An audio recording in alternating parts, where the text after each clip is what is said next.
दोस्तों, बहुत समय पहले की बात है। मगध राज्य के उत्तर में एक छोटा सा नगर बसा था, श्रेयपुर। इस नगर में एक युवक रहता था जिसका नाम था अशोक। वह एक क्षत्रिय कुल में जन्मा था, तेजस्वी, बलवान और महत्वाकांक्षी, युद्ध कला में निपुण। अशोक का एक ही सपना था, विजयी बनना। परंतु उसे यह ज्ञात न था कि सच्ची विजय बाहरी रणभूमि में नहीं, अंतर आत्मा के भीतर होती है। अशोक युवा था और उसका मन वीरता के स्वप्नों से भरा था। वह सोचता था, जिस दिन मैं अपनी तलवार से 100 योद्धाओं को परास्त कर दूंगा, उसी दिन मुझे शांति प्राप्त होगी।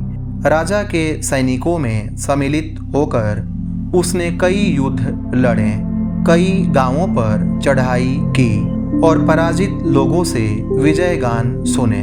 पर हर बार एक प्रश्न मन में उठता, मैंने जीत तो ली, पर मन क्यों भारी है। एक दिन अशोक एक गांव में पहुंचा जो युद्ध के बाद उजड़ चुका था। वहां उसे एक वृद्ध भिक्षु मिले जो एक वृक्ष के नीचे ध्यानमग्न बैठे थे। चारों ओर अशांति थी, पर उनके चेहरे पर अपूर्व शांति थी। अशोक ने क्रोधित होकर पूछा, आप हंस क्यों रहे हैं जब आपके चारों ओर सब कुछ जल चुका है। भिक्षु ने आंखें खोली और बस कहा, तू युद्ध जीतता है पर स्वयं से हारता है। यह वाक्य अशोक के हृदय में कटार की भांति धंस गया। भिक्षु ने अशोक को एक कथा सुनाई, बुद्ध की कथा।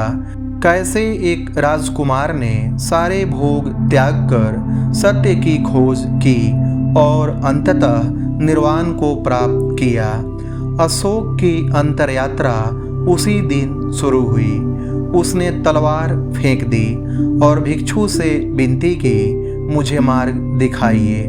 भिक्षु ने कहा, मार्ग बाहर नहीं, भीतर है। पहले मौन को स्वीकार कर, फिर सत्य की ओर बढ़। अशोक ने सब कुछ त्याग दिया।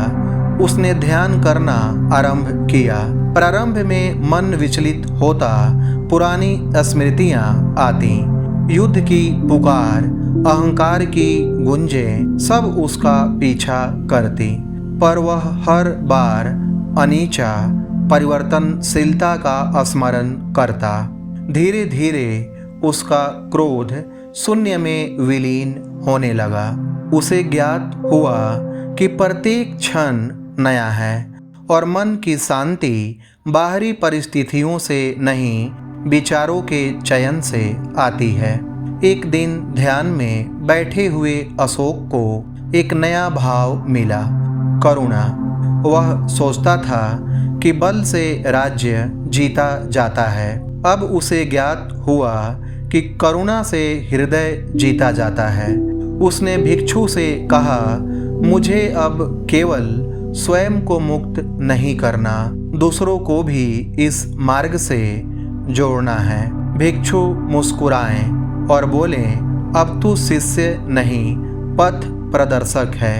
अशोक अब वापस अपने गांव लौटा, पर एक सैनिक नहीं, एक भिक्षु के रूप में।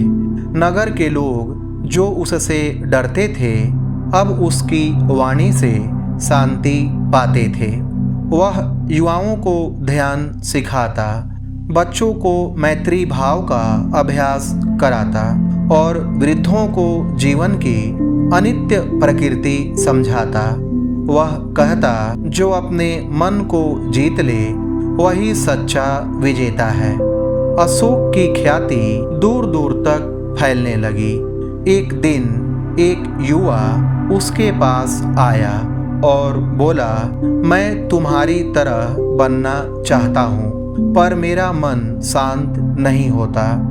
अशोक मुस्कुराया और बोला, तुम अपनी शांति को खोजने निकले हो, यही प्रथम चरण है।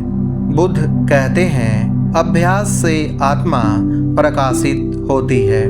अशोक की कहानी श्रेयपुर तक सीमित नहीं रही, वह कथा बन गई हर उस युवा के लिए जो बाहरी दुनिया में खो गया है पर भीतर लौटने की इच्छा रखता है।